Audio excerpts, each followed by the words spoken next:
മോമോസ് ഇഷ്ടമാണോ? എങ്കിൽ നമുക്കൊരു ഹെൽത്തി വെർഷൻ കണ്ടാലോ? നോ മൈദ, കുറച്ച് ഓയിലേ ഉള്ളൂ, എങ്കിൽ ടേസ്റ്റും ഡബിളാണേ.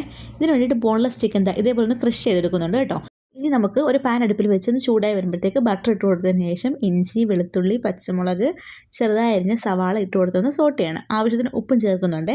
ഇതൊന്ന് സോട്ടായി വരുമ്പോഴത്തേക്ക് നമ്മൾ ക്രഷ് ചെയ്ത് വെച്ചിരുന്ന ചിക്കനും കൂടി ഇതിനകത്ത് ആഡ് ചെയ്ത് കൊടുക്കുന്നുണ്ട്. ഇത് നമുക്ക് ഇതിൻ്റെ മേലെ കുറച്ച് മല്ലിയിലയും കൂടെ തൂവി കൊടുക്കാം. ഇത് നമുക്ക് ഇതിൻ്റെ ഒരു മസാലയുടെ ഫ്ലേവറിനായിട്ട് കുറച്ച് കുരുമുളക് പൊടിയും കൂടി ചേർത്ത് നന്നായിട്ടൊന്ന് സോട്ട് ചെയ്തെടുക്കുന്നുണ്ട്. ഇത് അതൊന്ന് മാറ്റി വെക്കാം. ഈ സമയത്ത് നമ്മൾ ചപ്പാത്തിക്ക് മാവ് കുഴയ്ക്കുന്ന പോലെ ഗോതമ്പ് പൊടിയാണ് ഇത് കുഴച്ച് മാറ്റി വെക്കുന്നുണ്ട്. ഇതൊന്ന് പരത്തി നമുക്ക് ചെറിയ വട്ടം വട്ടമാക്കി എടുക്കണം ആദ്യം.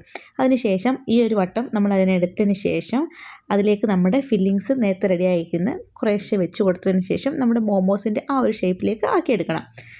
ഇതേപോലെ ഇനി ഈ മോമോസിൻ്റെ ഷേപ്പിലാക്കിയെടുത്ത് ഇതെല്ലാം കൂടെ നമുക്ക് ഒരുമിച്ച് ഒരു ഇഡ്ഡലി ചെമ്പിൽ ആവി കയറ്റി ഒരു 15-20 മിനിറ്റ് അത്രയും മതിയാകും കേട്ടോ നമ്മുടെ മോമോസ് വേവാൻ വേണ്ടിയിട്ട്. കാരണം ഓൾറെഡി ചിക്കൻ അവിടെ വെന്തിരിക്കുന്നതുകൊണ്ട് നമുക്ക് പെട്ടെന്ന് തന്നെ ആവി കയറ്റി എടുക്കുമ്പോൾ വെന്ത് കിട്ടും. ഒരു 20 മിനിറ്റ് കേട്ടോ.